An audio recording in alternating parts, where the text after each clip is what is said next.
We are Xotic Yeyo, and this is the XY and sexy, baby. Thank you, Caleb, for making this Zoom possible, because God knows the rest of us are not Zoom capable. No. We, we would like to thank our sponsor, Social Ubiquity. They are everywhere. Like, we are technically at our places right now, but we would normally be somewhere else. But you know what? To the power of all streaming, we have made this very possible, and they are making it very possible for you to get your brand out there better. So check them out. Remember, Yo, check it out. I can actually show Social Ubiquity to all of our fellow watchers. What? Yeah, Zoom meetings, bro. It's crazy. Technology. Technology is so cool. I can't do this. I mean, I don't know how to do this, but I mean, I know how to get to the website, and you should too by going to socialubiquity.org. Yes. And now, again, we are Xotic. Yeah, we got to see Rome doing the computer things because he is definitely C3P Rome. I'm not even gonna front. He will R2D2U, baby. I don't know what that We got the means. base rider in the red hat. He's not the man in the yellow hat. He does not have a monkey. He technically does. But we're not going to talk about his monkey right now. So stop the monkey in business so we can talk about the doctor, baby. Cody Orange. At least that's what it says on his Zoom call. Alex, do sauce. I'm glad to hear you laugh, bro. It's been a hot minute since I have seen you. Yeah, it's been a while. Glad to see you guys. I just had to change my name for legal reasons. I just noticed this. Oh, man. I'm glad that I changed mine at the beginning because mine was nuttier than Squirrel. You know what? When I phoned my family and they were like, oh, no, who is this guy? Oh, wait, nope. Stu had joined the meeting. And boy, I got caught. There was no escape. I got caught with my pants down. I mean, not like that one guy from the New Yorker, but better. You know what I'm saying? I don't know. I might have to Google that. That's a Google. Senior salsa. Sweet. Yeah, so this has been a bit of a long time coming. We've been trying to have a Zoom meeting for a while because of the COVID, and then we had some technical difficulties, some technical adoption problems. Adoption is real difficult, real expensive, so we got kind of hung up. But this is kind of necessity now because we are all enjoying the holidays with our families, and we stepped aside to basically do a podcast in the virtual world and keep this thing rolling so we don't miss a week. And I thought it'd be a super cool idea to put the competition down in the spirit of holidays and the spirit of feasting and being grateful and come together to talk about our top 10 favorite artists, 2 individually and 2 as a band. Caleb just didn't want to be shot from the waist up knowing that he was gluttonous over the break. I also didn't want to lose 2 weeks in a row because I lost last week, came in 4th place out of 4. There you go. I didn't know we were keeping track of that. I don't know. I don't know if that was a streak or anything. I only remember the previous one because, well, let's just say that my best laid plans went up in explosive poo-poo, as Stu referenced. I forgot about that. I mean, for good reason, because I'm sharing Thanksgiving or post-Thanksgiving with Quiet Man. It's an Irish whiskey. I'm not Irish, but I like whiskey. Let's see if that quiet stew sauce in this podcast. Wrong time to be the quiet man, dude. Oh, it probably won't. It doesn't make me normally shut the funk up. That is for damn sure. Well, good, because we can't edit this one, so there will be no bleeping. We got to take it as it is. Oh, boy. Oh, man, this is going to be the episode of A Million Schmitz. Sounds like Hanukkah. There you go. All right, so we're picking our top 10. Is that what we're going to do on this one? Top 10. So everybody nominates 2. Why don't we start with you, Cody? What are 2 artists that you're thankful for? Okay. Can they be artists that we've talked about on the show already? Of course. This is a gratitude, podcast. not competition. Pick whatever you Oh, want. good. Okay. All right. Well, number 1, I'll call him a solo artist, James Brown, the ultimate band leader, the trailblazer. You look at cats like Prince, Michael, and chicks like Madonna and Janet, they really have something to go off of. when you're looking at a James Brown, you know, there he is with that hair, Just the those legendary clothes. poses. It's the legendary James Brown. You know, nothing gets to me. Well, as a musician, and first and foremost, a lover of music, it doesn't get any more simplistic than a James Brown.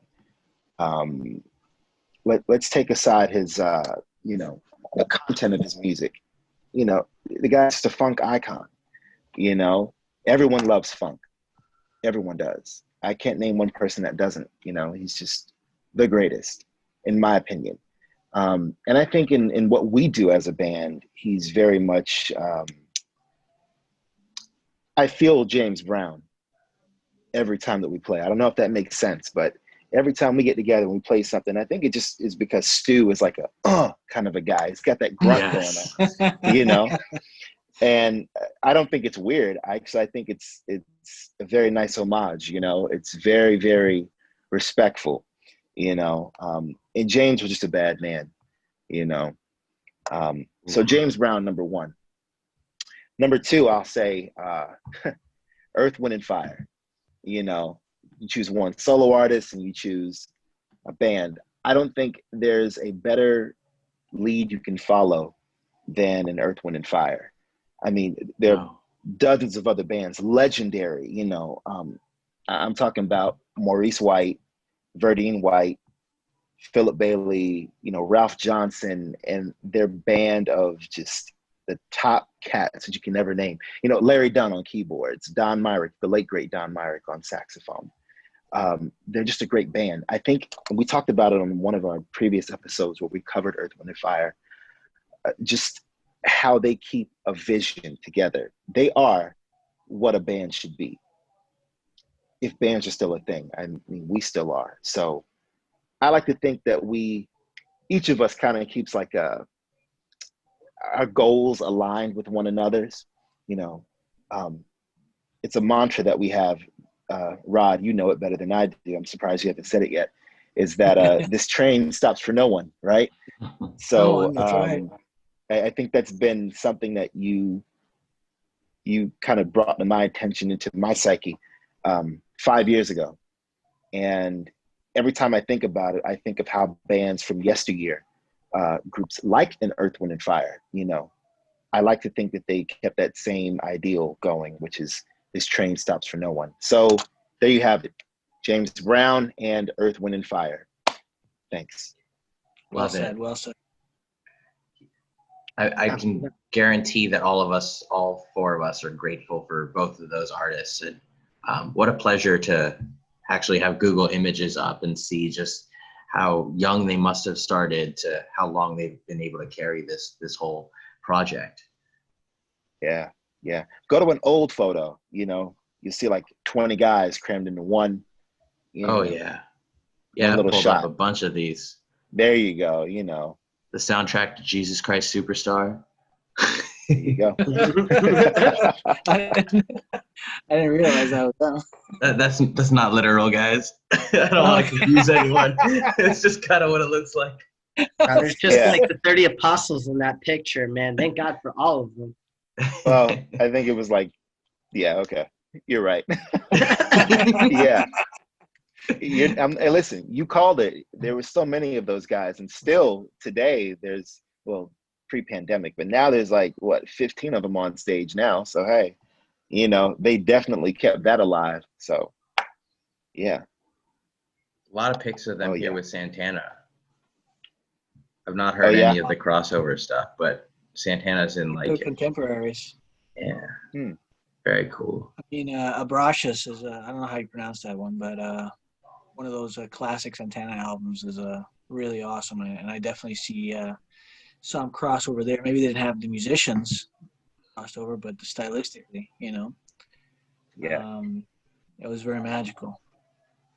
So who's Very up next? animated picture of them. Sweet. Yeah, I thought this was funny. Stu Sauce, why don't you get into your two faves? You know what? I like this segue because Earth, Wind, and Fire, they might have like 20, 30 people on stage, and another band I'm super thankful for that might have 20 or 30 people on stage with them is Parliament Funkadelic. I am super, super thankful for P-Funk. Even though there's a lot of people out there who have different opinions of George Clinton, I don't know him to that extent, but I do know that the music and the people he worked with and everybody who put together this whole entire like escapist music, thank God for that. I give many thanks and much thanks to P-Funk and their intergalactic funk sound that had me transcending to another galaxy at their show. That was for darn sure. Oh my God. I didn't get down like that other guy next to me was getting down, but oh man, I was still enjoying that show. What an experience. Yeah, I like the story behind their music. I like how they have this almost comic-esque thing. It's almost as if they're the Stan Lee of music. They do something that really makes sound surreal, really takes people away, really puts them in another world almost. The sounds they were using, like what's the keyboardist's name was Horrell, right? Oh man. Let's find out. P-Funk keyboard. Oh man, I'm forgetting his Pulling a name. Jamie here. Bernie Worrell. Serum. Bernie Worrell. Oh my God, that guy. Amazing sounds. Amazing sounds came from that Moog. He is the Moog master. He is the man on the Moog. And let's see. Another band. Oh man, there it is. That's the mothership connecting musical instrument of the 80s and 90s and great 2000s hip-hop music, whether people know about it or not. I know Dr. Dre might not have been using one every time, but he was definitely sampling one. Hells to the yeah, especially with them Snoop Dogg songs. Yeah, this is the nastiest instrument known to man, I think, next to the drums. Let's see. The second Say band. it. Say it. Say it. Just say Spit it out. You know you want to say it. What? Yeah, come on. Oh, and if you like the drums, you're gonna love Xotic. You should check that band out. Hey, Check their music out. There we go. No. You know what you want to say. I have no Yeah, clue come what on. you want me to say, dude. I'm on that quiet, man. Just put it on the screen for him. Just put it on the screen for him. Yeah. Oh, Yeah. Who are these guys? okay. Who are these guys? I love this band. Not only am I thankful for this band, I didn't remember to thank these guys like I was going to. You guys had to remind me. But I do love this band for many different reasons. A lot of reasons I can't talk about here on this Zoom podcast right now. But if you look up the counterculture behind Fish, you will know. Minus all that good stuff, I am also thankful for the lights at this show. Oh my God. Between the lights, the guitar, and yeah, oh my God, just the guitar alone. Oh my God. It's almost like classical music. I like jazz, I like funk, but the motifs of classical music behind these arrangements that a lot of people think are mostly jams and improvisations are mostly arrangements. I'm not even gonna lie. I've watched some documentaries on these guys, and a lot of this music is arranged. So for my bandmates who hate and love on me because of this band right here, these arrangements, oh my God, they totally inspired a lot of the solos that we do. And so I'm very grateful for that, because if it weren't for them, I would not be soloing. Not at all. I'd be playing like rhythm guitar.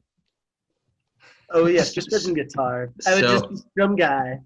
This is the rhythm guitar. It's not the greatest rhythm guitar like Donald Trump was playing, but it is good enough. I have a slightly potentially offensive question. What's the difference between Fish and the Grateful Dead? Fish's music is way more classically driven. I feel like the Grateful Dead is so much more rock-driven music. The bass playing is in the Grateful Dead is more driven by horns. So the bass player for Grateful Dead was a horn player.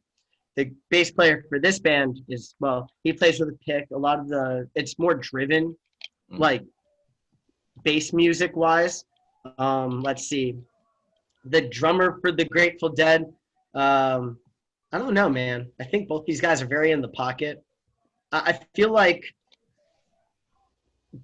John Fishman has a different kind of, I don't know, he's more like a chameleon. He's no Stuart Copeland, though. When I heard Trey Anastasio play with Stuart Copeland and Les Claypool to make up to make up blah, blah, blah, blah, Oysterhead. Oh, my God. Oysterhead is nasty. Oysterhead is like Fish and Primus had a baby, and I'm kind of more thankful for them because I've seen both of these guys live, and oh, my God, Les Claypool live is ineffable. He is awesome. Him and his band are great. I thought they were better than Tool when I saw Tool and Primus. Oh, nastiness. But Fish, oh man, their show, 3 hours of their show is intense. Nothing tastes like Skittles and 7-Up like a Fish show. Oh my God. Did you guys notice a difference in Mr. Sauce there when he was talking about P-Funk? And when he was talking about Yeah. Yeah. Did you notice It was a two different people. tiny difference, little difference? Yeah. We were just talking to two different people. My experience at P-Funk was not as intense as my experience as Fish, let me tell you what.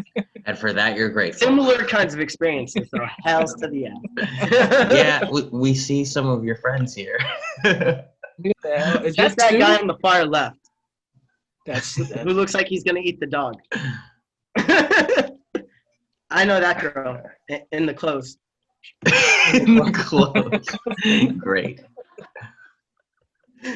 All right, Bassman. I think we've definitely learned of Stew Sauce's gratitude for P-Funk and Fish. Two bands that begin with the name P.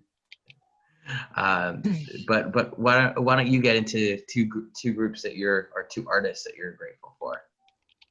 I'm going to start with an easy one. I'm going to start with Michael Jackson. Michael Jackson started me on my music journey. That's the first artist that I can remember distinctly wanting to hear what they had. That was, it was like, I was a kid that music was just a thing in the world, and then Michael Jackson came, and that was like, then I had to know as much as I could, and we haven't covered Michael Jackson yet, but he's just an amazing. I mean, calling an amazing artist is an understatement. It's just I almost like to say he's like an angel that fell from heaven. He was just like a conduit. Like the greatness that this guy had was just beyond human. It seemed, and he's gone through many phases. He went through his peak phase when he ruled the world, and then Nirvana showed up and suddenly made Michael Jackson unhip. I remember when Michael Jackson was unhip, that admitting you like Michael Jackson was not cool, and it didn't necessarily have to do with any rumors of misbehavior. Just for a while, he became uncool. And then it all came roaring back. And as a musician, because Michael Jackson's music often sounds very simplistic, and I think that's what made it also. Well, no, it's not. Definitely He not. is hard to play. But that's what made it easy for a lot of people to be a bit dismissive of Michael Jackson, very unfairly. But as a musician, when you try to play his music, and it's not, I wouldn't say it's hard. I would say you need stamina to play his music more than anything. It's not necessarily technically hard to do what you need to do. You just have to maintain it perfectly, because his shit is. There you go. One. That was a matter of time. For all who don't know, I have the potty mouth. I am the pirate of the group. Okay, I think I can do, like when you're EQing something and mixing, and you cut out a frequency. I think I can cut out that word. Well, we'll see. Whatever. If everybody says shit, it'll be like nobody said shit. Thanks, Stu. Now you're up 2 shits. Thank you. How about you, Cody? Do you give a shit? Well, shit. Why not? Hey. Okay, fine. If you can't beat them, join them. Done. So all right, let's bring it back. So when you try to play Michael Jackson stuff, it's not necessarily technically hard. It's just that maintaining it and staying in that pocket, because his stuff is like really, really, really pocket, and just being consistent and taking it all the way through. That's the challenge more than anything, because his stuff is so like snappy, so like every beat is like right there where it's supposed to be. You know, I'd almost compare it, if we're going to do some like classical comparisons. I would say Michael Jackson is the Mozart of modern music. You know, in the way that what Mozart meant to classical, Michael Jackson means the same thing to modern music. He wasn't the most technical, even though Mozart was very technical. You know, he wasn't necessarily the best of the best, or you know, but his music, you can't really change Michael Jackson's music, just like you can change Mozart. You can't do an interpretation. Everything is in its place, and it's in the best place it can be. And that's what I see as a comparison between, say, Mozart and Michael Jackson. He famously did not play any instruments. He conveyed his ideas to the fellow musicians all through his voice, and he had an amazing voice, an unbelievable dancer, inspired by James Brown. Who else, right? He took James Brown thing and then took it to another level. And pretty much every male pop R&B artist that has come since doesn't exist without Michael Jackson. Period. Done. I mean, you hear it. The Weeknd's first song might have been Michael Jackson's last. Because it sounded so much like Michael Jackson. Yeah, now he sounds so much like Joy Division. Yeah, whatever he's doing now, who cares? It's not Michael Jackson. Well, yeah, it's Max Martin, but Exactly. Then again, so is all of pop music. Yeah, well, that's a different story. All right, so that was one. And my number two, I don't know how. I'm gonna say the Funk Brothers, and the Funk Brothers are the backing band of Motown, basically. And if I get very, egotistical, I would go full blown and say James Jamerson, who was the bass player of all of Motown, essentially, and who is my greatest inspiration on bass. By a long mile. I mean, I do have other influences, but if there's any style I'd really try to emulate is James Jamerson. He was very melodic. Added notes in the right places. Added embellishments without getting all over the top. As a matter of fact, I'm probably too over the top. If James Jamerson was my teacher, he'd probably tell me, bro, you're too over the top. You got to pull it back. You understand? James Jamerson was also like, he knew the right thing to play, when to play it, and his embellishments fit in the music, without being, obtrusive or getting in the way. Getting too much into James Jamerson. Obviously, my bias is big, but the Funk Brothers in general are very inspiring. The way they backed up all this stuff, all this music, all this great music. Essentially Motown was the 60s, part of the 70s too, and how they essentially were all of that.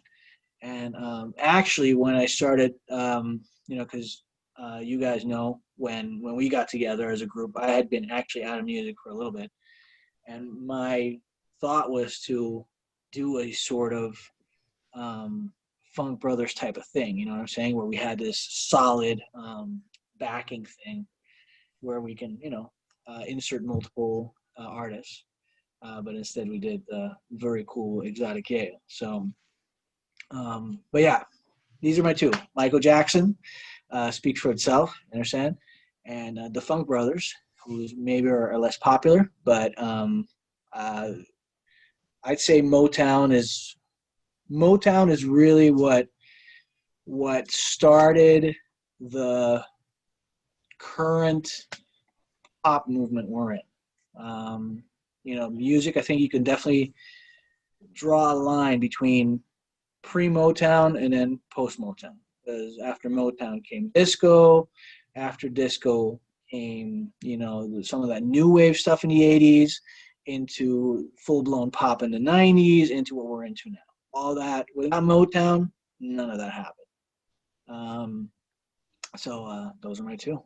And now we are on. What's up? I said, it sounds more like you're thankful for James Jamerson than all the Funk Brothers. I don't know if you mentioned any other names of the Funk Brothers, but all I heard was blah, blah, blah, blah, James Jamerson, blah, blah, blah, blah, blah. I fucking love this guy, blah, blah, blah, blah, James Jamerson. That would not be too inaccurate. I did admit my bias, being a bass player. But it is more than just James Jamerson. See that drummer right there, bro? He looking at you like, yo, this cat didn't even mention my name. Who is this guy? Oh, yeah, James Jamerson on bass. I heard your name, but, yo, this guy don't know who I am. I am just that drummer to him. Look at my scowl. So who else is in P-Funk? George Clinton, Bootsy Collins, The Big Pill. What do you mean, Stargirl? Brett, you ain't gonna get me. I've seen them. Bro, the only Motown you've ever seen was on the back of a 45. Uh-huh. Maybe on the internet right now. Look, you see that guy right there scowling at you? He knows you don't know his name. Did you say right meow? Right now. So what's the consensus? Is this Benny Benjamin? Is this Uriel Jones? Or is this Pistol Allen? Uriel Jones is probably the biggest one. It ain't Pistol Pound because that dude wears a hat that's bigger than all of us. That right there is Uriel. That right there in that image, that's Uriel. Yeah, so there you go. Stu Sauce, he knows who's giving him the steak eye. My doubts Listen, are the Funk Brothers were huge. They had a lot of people, and a lot of them rotated. And James Jamerson was one of the few that didn't rotate, actually. He was the bass player. Yeah, that's the face of a man of consistency right there. Yeah. That is the face of a man like, yo, you just messed up, bro. I'm looking at you. He got. I mean, when you think about it, James Jamerson is probably one of the only musicians with the most tenure at Motown. Mm-hmm. And you're considering, I mean, my God, the Temptations, right? An artist of that caliber during that time, like you said, Rod, during the 60s and going into the 70s, But Jamerson was like the top guy, for a bunch of artists. I mean, outside of bands like Commodores, who were self-contained, but for a guy like James Jamerson, and I think Ollie Brown was the drummer, top session drummer at Motown. I could be wrong, but I could definitely agree with you if James Jamerson had the longest rap sheet. I mean, a mile long worth of stuff. So hell yeah, you could definitely say that James Jamerson might have been the Funk Brothers. I'm I'm in your corner on that one, Stu. Take it. I'll take it. I just like to give Bass Rider, you know what, just so we don't have to figure out a way to bleep a fifth. You know what? A business. Yeah, It's business time. All right, Zero. Why don't you take this one? Yeah, let's put an end to this bass riding session. And so let's see. So I had a couple of artists in mind that I wanted to give praise and thanks to, but since it's the holidays, I've got to. Ooh. Oh wow. I gotta give props to Celia. You're throwing it down. Azúcar! Yeah, I can't type really well on my laptop keyboard. I'm so used to having real keys and a mouse. But Celia. He's so used to Dragon talking into his microphone. So Celia, the queen of salsa, and just so much more to the Cuban community, to the South Florida community, to really the global community of music lovers. Celia Cruz is a woman of joy and passion, and you can see it in all her smiles. Our good friend Tony has a photograph of her in his studio, which was a big inspiration when we were recording Bad Romance and Yellow Funky Moon Boots, because just knowing that we were working with a guy who has had the pleasure and the grace of working with just an outright angel is amazing. We hear a lot of Celia around the holidays because, you get a bunch of Cubans together and some food and get in the kitchen and start cooking, and you just can't go 10 seconds without hearing her voice coming through the walls, blasting out of the speakers. It's quite something. I think we're also like a super multicultural band where we bring together influences from all over, and while we have some like dance and some funk influence and some jam influence, I think we also take some world influence as well, with all of us being, well-traveled, well-spoken. And Celia Cruz is truly somebody that I try to channel through my keyboard playing, through my vocals, if not, for the actual technique that she has, but maybe more so the soul or the energy that she brings, because there are few people that were able to bring up stage presence quite like Celia Cruz, and for that, thankful, my girl. She's quite the legend, actually. I remember growing up with a lot of her music. Yeah, I mean, it's nutty how you can go really anywhere and hear her, at least in the Western Hemisphere. Mm-hmm.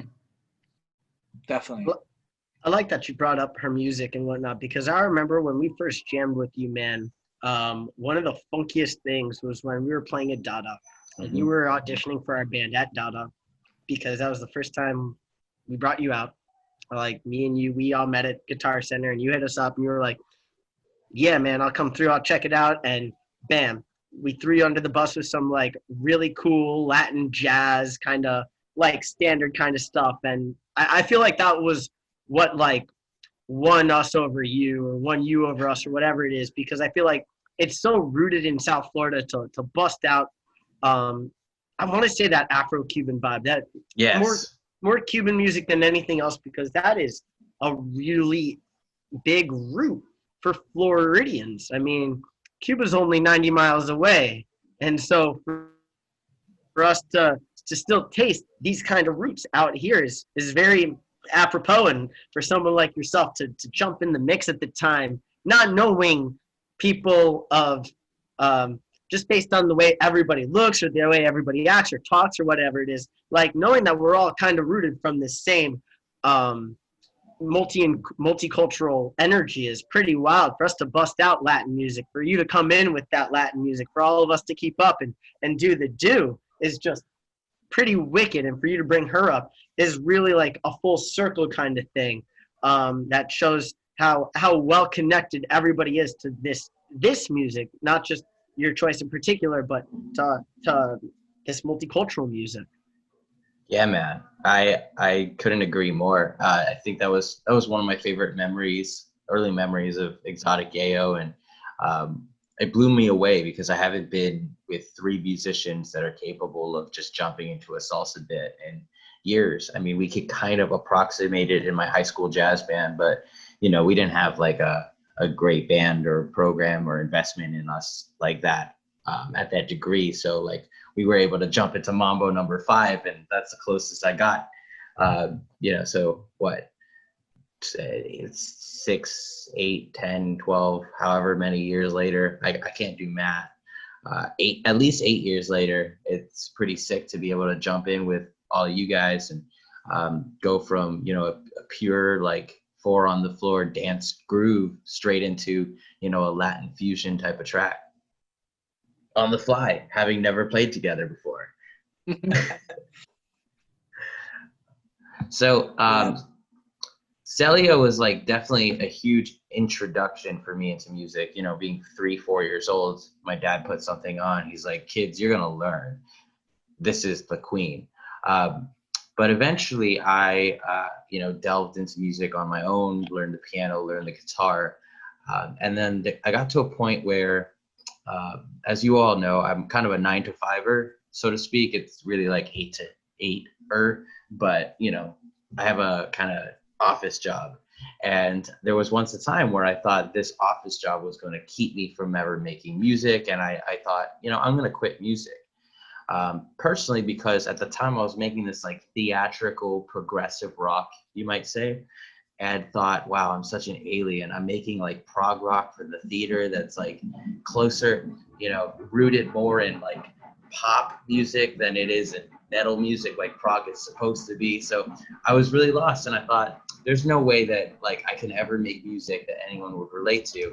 And then I discovered a band called the Deer Hunter, and they are basically exactly what I just described.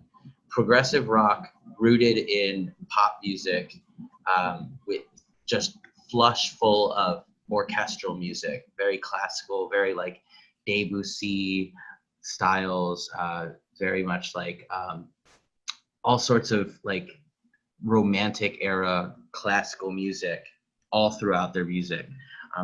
So they're a really super cool band worth checking out. They have 5 albums that so far out of what's supposed to be a six album super concept album where it tells the story of essentially a boy aging, with all sorts of styles, and they genre jump so much.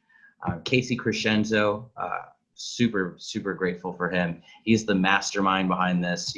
He is just a legend. And the way that Stu loves Fish, I think I love Deer Hunter the same way. So a band you probably haven't heard of, with making music of all sorts of styles and genres. This is what I'm grateful for, and I definitely recommend you checking out. Is that King? No. Nope, that's on my end. That I believe is Cookie the Dachshund. Dachshund? Dachshund. That sounds Dachshund. Yeah. The shoe. No, that's not King. Believe me. If it was, I would have gotten up by now. So, I'm wired down. Actually, We wow, have that's 2 funny. It doesn't even show. We have 2 for the band, right? We have to come up with, right? Yes, we got to come to a consensus. May I start with one? Go ahead. The Commodore. Of course. okay. The Commodore. Very selfishly, because they provided one of our members. This guy. and we're being very selfish. But no, the Commodores are really cool. I like the fact that they're self-contained. Yeah.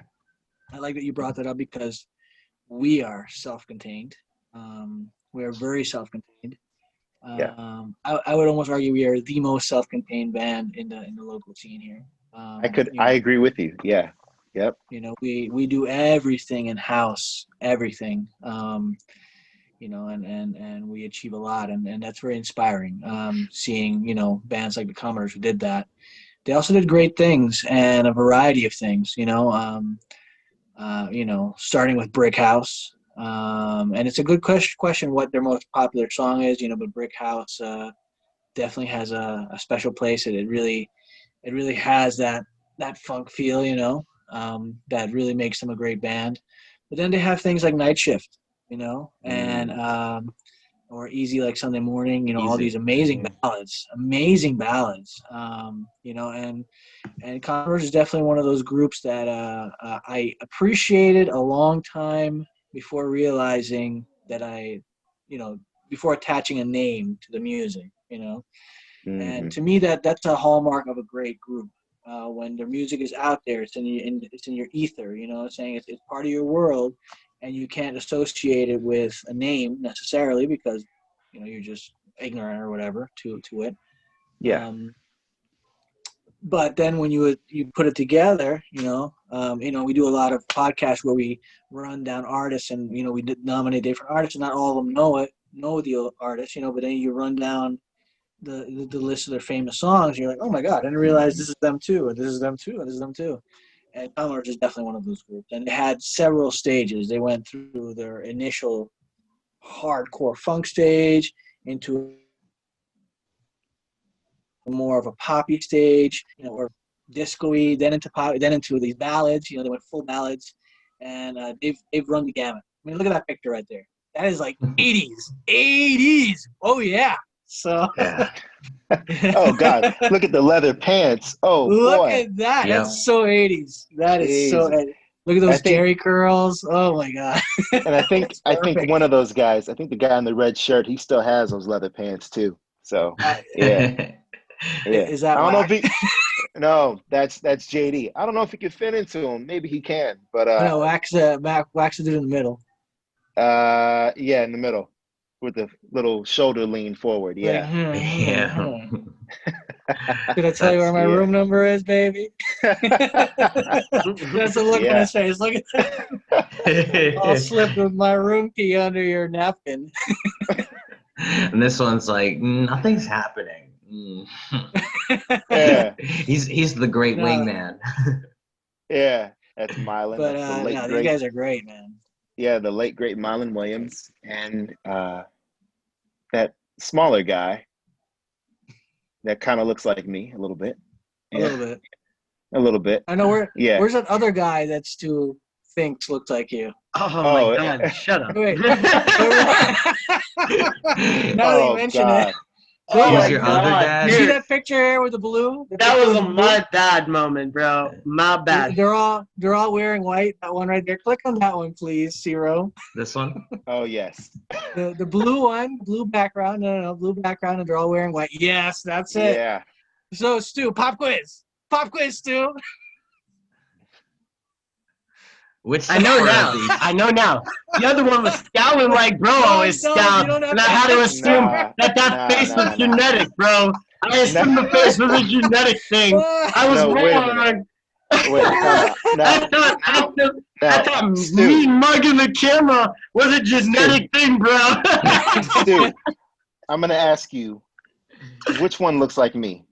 Okay? Now I know. Now I really know that the guy far down at the bottom looks like you. But before I'm gonna then, give the guy who Stu never control. smiled was the guy who looks like you. But this is not the picture. The picture of the one that I thought was you is that black and white oh one. man, I Is that want to black see and white where. one? Look at where it says the story behind the song. Zoom. That's the one. Next to that one. Left. Yeah, Left. Yeah. That's the one. That's the picture. Now blow it up. Blow it up. I'm gonna tell you. The guy who's mean mugging the hardest I thought was bro. I'll never forget So that night. all the way in the That far was back, hilarious. I thought was bro because you never smiled, and I thought it was like 23 chromosomes that didn't smile. Bro, Okay. But, you can't be hating. but meanwhile, I'm really looking the most like the guy that's the shortest, and I think I'm the tallest Right? one in this band. But you know, I would who assume you so. were talking about? Yeah, that's Ronald LaPred. Really great guy. You know, yeah, I take offense to that. Ronnie's nice. Ronnie's cool. You know, but Dude, that scowl looked like your scowl though. Don't get me twisted.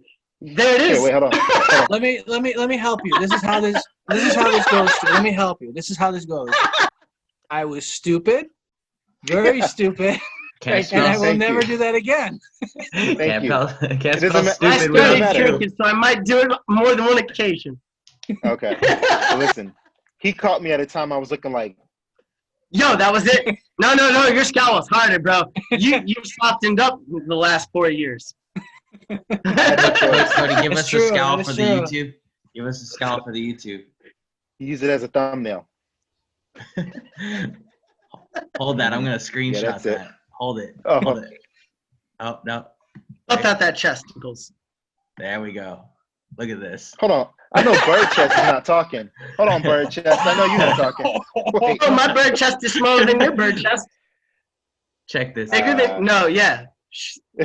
Okay. Never mind. There goes the joke. There, are you justified? Do you feel You justified gotta now, cock your Stu? head to the left. Boom.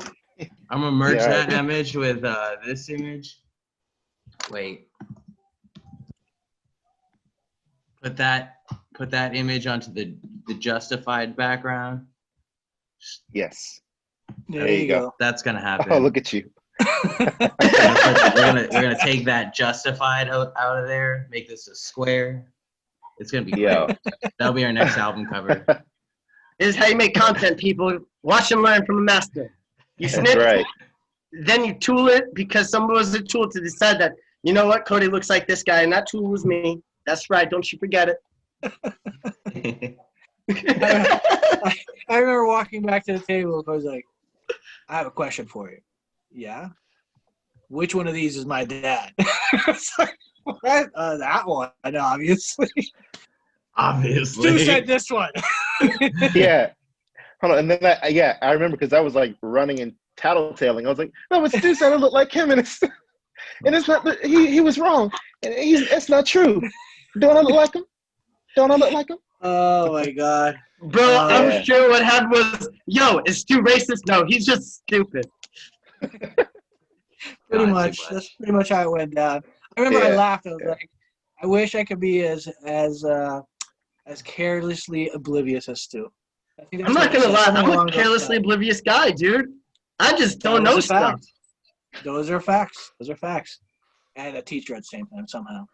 Yes. There will be just some things I don't understand, like social cues, what not to say apparently, what not to say at the wrong time and the right time. Like, yo, I can't assume people are from Jamaica if they have Jamaican artifacts in their house now. Oh my God. That's a story for another podcast. That is another story. Thank you. He also does not know the difference between a straight woman and a lesbian. No. I think I'm gonna make change. Like that guy who was our president who was really hung up on change. Or dollars or cents or whatever it was. I'm drinking, I forgot. All right, so we got one more artist, and I think the other artist that inspires the group as a whole, I think it's pretty obvious. I would guess. Pretty obvious and big influence on the group. Anyone want to venture a guess? Yeah. Go for it. Prince. Oh, yeah. That's right. Yeah, there you go.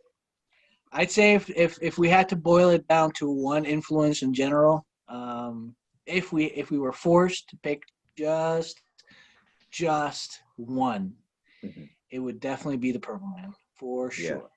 Yeah. Because he did a great job of melding that funk pop feel with rock, which was very much the music of the 80s. Yep. He was able to bridge that gap better than anyone, really, before or since. So, and that's something that we've spent the last the previous 4 years, especially doing, being a local band in the scene, in essentially what is the rock scene, being a non-rock band in the rock scene. And Prince was the bridge, both to our benefit and to our, disadvantage at times. I do not listen to Prince. Oh, that was ridiculous. Oh, man. Hey, do you guys know Kiss? You mean rock all night long? No. Or party all night long? No, that's not what I meant. I did party every day. Whatever. I forget the name of the song. But you know the one I mean. No, I didn't mean that, guys. I meant, Kiss by Prince. Never mind. You know what? We'll play something else. Which ended up being a reggae song to rock drums, which was really interesting. That'll be the word I choose. Yeah. Interesting.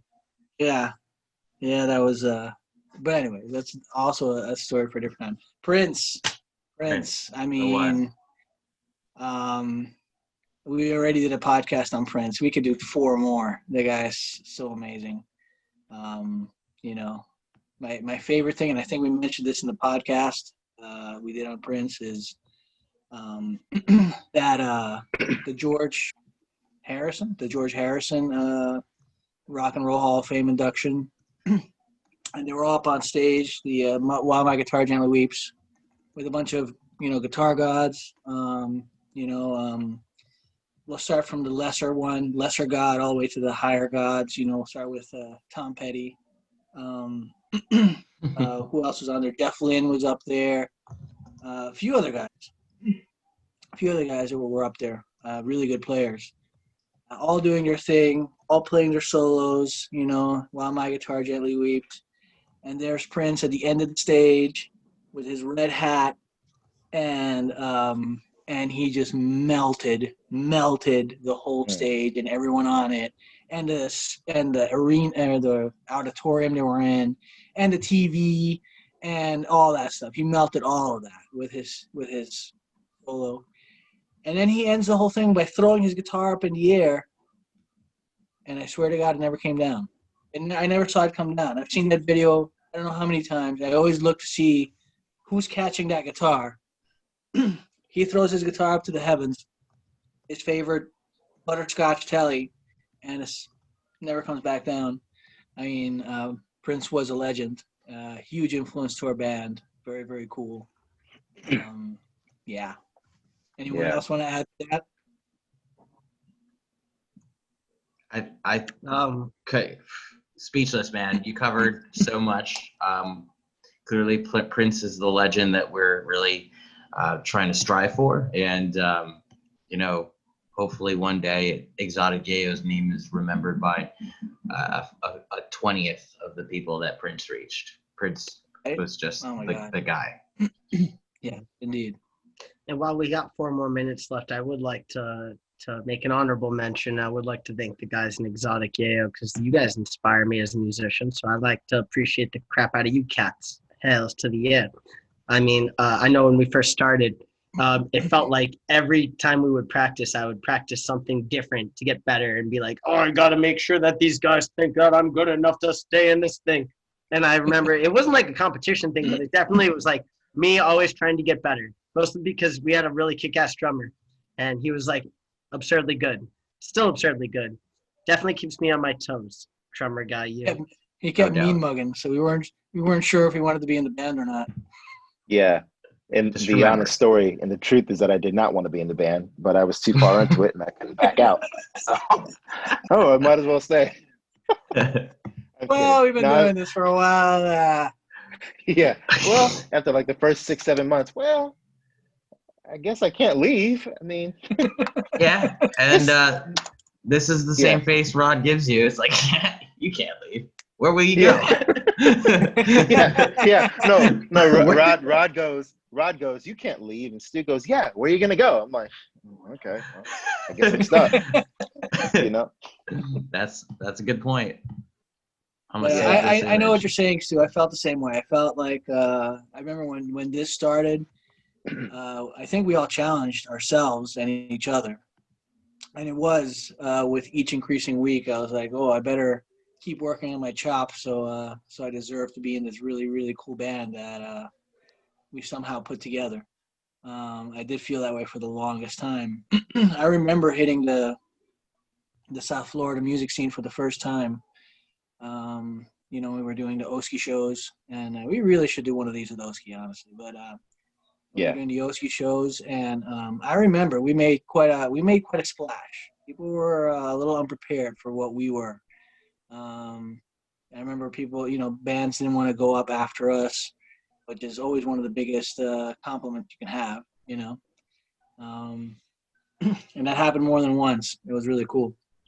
It was a very cool experience, and those were the tough gigs. Excuse me, those were the tough gigs. The ones where we weren't getting paid, and waiting a long time to play, and playing only for half an hour, trying to squeeze as much as we can into that little slot of time, that whole 9 yards. Yeah. Oh yeah. Great times.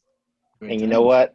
I sit here now and I honestly can't help but, think, and I honestly feel deep down, I wouldn't have traded any one of these experiences. Oh shit. Oh, excuse me. Oh boy. We're being told. We're being told here. Zoom only gives us an hour. Hey, you know what? Like Dave Chappelle says, we're going to wrap it up, guys. So this has been Xotic Yeyo, the XY and Sexy. Deuces. Right? This is how we wrap it up? That's it. How we wrap it up. Thanks a lot, guys. This was awesome. All right, guys. Happy holidays. Happy holidays, everyone. Be safe.